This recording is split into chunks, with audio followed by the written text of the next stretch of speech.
Hello, everyone.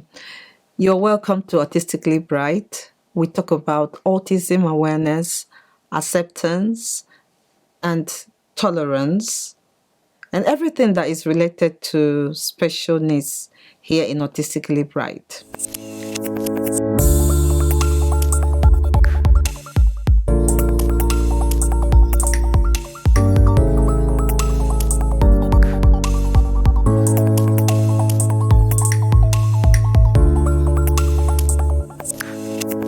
I am a parent to Chine, who is autistic. I share some ideas from my own experience to help create more awareness of autism and other special needs. I hope to learn from you as well as we go along. It has been a long time I did any videos. This is because of a number of reasons, but the main one is that I needed a break. This is quite necessary as a human being.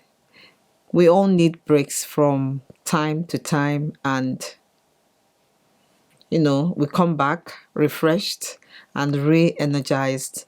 Some people take longer breaks than others, which is what happened in my case. But in the course of that break, I traveled home to my birth country, Nigeria.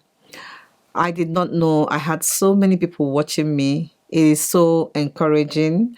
I want to take this time to say thank you to each and every one.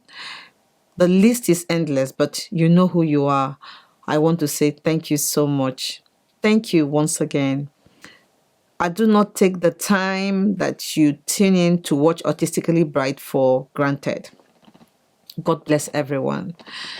Today, I'm talking from my heart, and I'm going to ask you to do something for me. Please leave your comments, your suggestions, and your questions in the box below.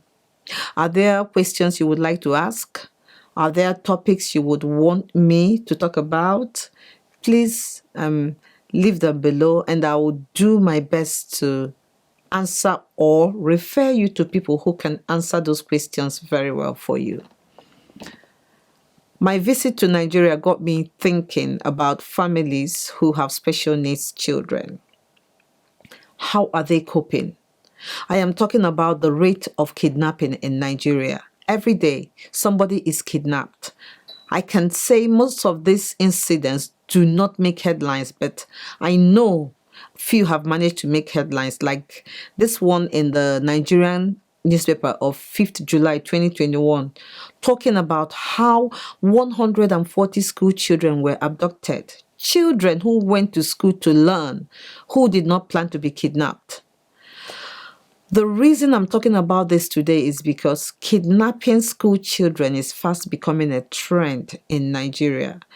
It is something that I don't have words to describe.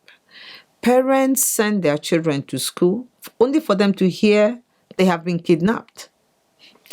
I dread to think that some of these children may be autistic. I cannot imagine what happened to them or what might happen, knowing that some of our children could be in a fight or flight mode when they see armed strange men taking them by force to a place they don't know. I worry because many people who are autistic often prefer familiar environment. Also, many of our children are more comfortable when they can predict changes in their daily activities. This is because changes can be stressful for many of our children. I am not saying that typical children, teenagers, or even adults do not experience this kind of response to danger, but to a child who is autistic, it is a different thing altogether. Many autistic people thrive on predictability. They are able to cope with changes when they can predict it. When they know that, yes, I have finished a particular activity and I can tell what my next activity will be. Our children who are autistic become overwhelmed by rapidly changing circumstances or situations. Normally, in order to have a smooth transition from one activity to another, you can use pictures, schedules, visual timers. You can do countdowns. I use a timer at home, and I also do countdowns, and I use a schedule, as you can see. I do a bit of everything, really.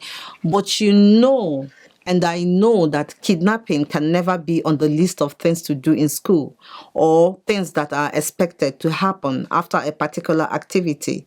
So I leave you to imagine the scenario. I cannot even imagine their fear or terror, how they react to these abductors.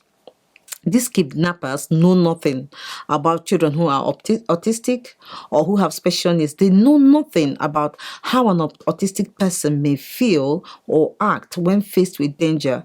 Therefore, these autistic children are likely to be misunderstood because there is nothing on the face of an autistic person to indicate that they are autistic. You can know that someone is autistic mostly by the way they react to things or by their behavior when faced with certain situations.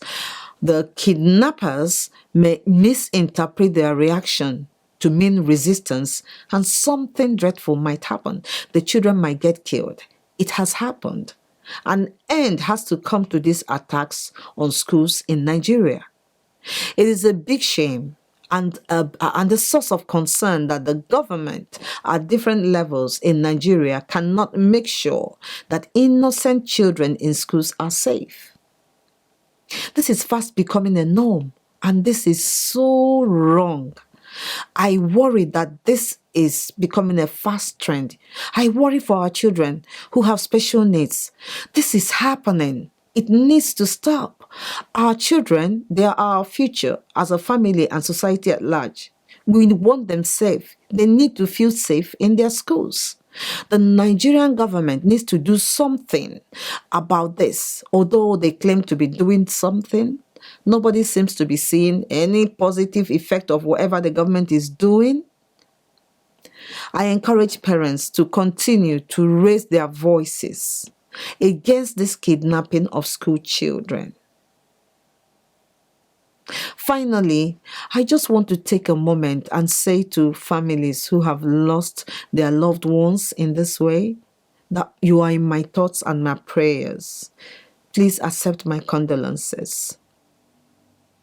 I'll be stopping here today. If you like what we do here, please support us by liking, sharing, and subscribing to our channel. Till we see next time, goodbye and be a voice.